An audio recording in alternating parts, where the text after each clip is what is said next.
Has to get through some of the rooms. As you've seen, I'm taking a slightly different path in some of the rooms, destroying different blocks from my first run through pretty much the same dungeon.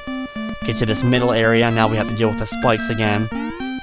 Just be careful while on them when you run across any type of spike area throughout this dungeon, that if you do land on spikes, whether it's below you or ones that you have to land on, you can jump multiple times in order to avoid them.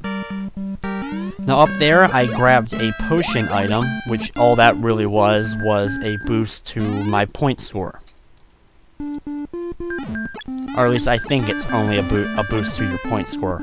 I may be wrong.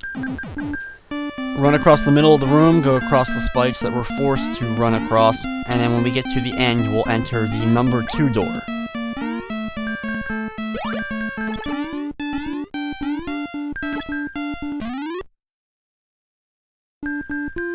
Now, in here is the first time we're going to have to contend with the gargoyle during this run, or a griffin, maybe, but I think it looks like a gargoyle.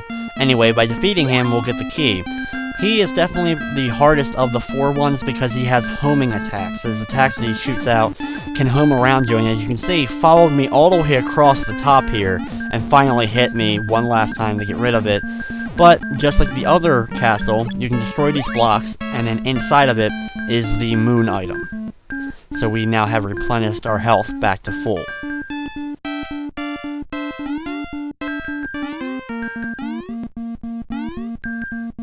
Make your way across those spikes, and then enter the locked door at the bottom here.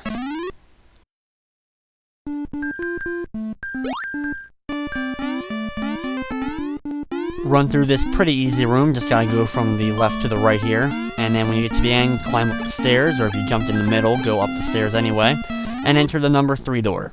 Now this is the room which is the location of our 4th and final of the symbols. We'll have to contend with another one of those gargoyle enemies. Once you have defeated it, grab the key, watch out for those projectiles. You can destroy them with your attacks, but sometimes they're just going to hit you anyway just because they are pretty annoying to hit. And then when you run across the middle area, jump down here, destroy the blocks in this whole square area, and then grab the big smiley face. So this is the symbol of peace. Now the symbol of peace is a classic smiley face, the classic yellow smiley face.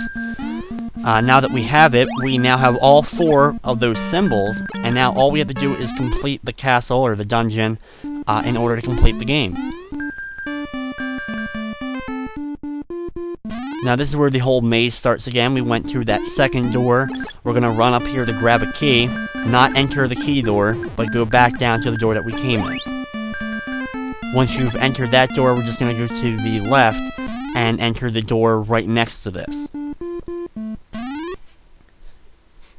Head down to enter the door below us.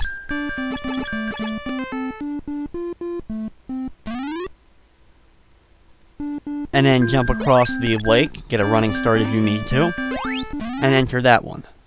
Now here's where there's multiple key doors. You just want to go to the middle area, run all the way across, and go in the far left locked door. This is where we're going to have to bust a couple of the bricks with our head. Once they've been broken, jump onto the window fireplace looking thing to get up here.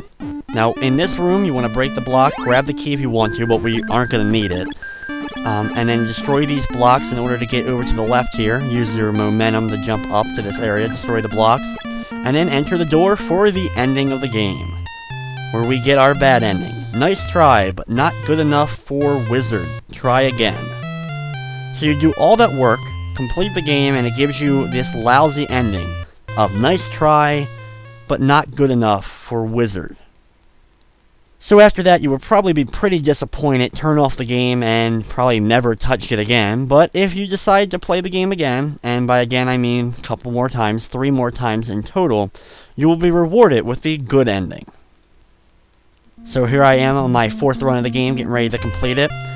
And now I get this wonderful congratulations screen. Just read this. Congratulations. You have overcome your greatest challenge. Now you are powerful wizard. English at its best. I don't know, I doubt this one is more disappointing than the ending to Ghostbusters on the NES, since that was a much more frustrating game to complete. But it's definitely one of the worst endings overall, because you have to complete the game 4 times just to get the good ending. And it's the same ending, nothing different, other than a very badly written congratulations screen saying that you are now a wizard. Whereas before you weren't a wizard, even though you did the same thing. So with that, that's going to wrap up another edition of Play It Through. I'd like to thank you for watching, and of course, I hope you enjoyed.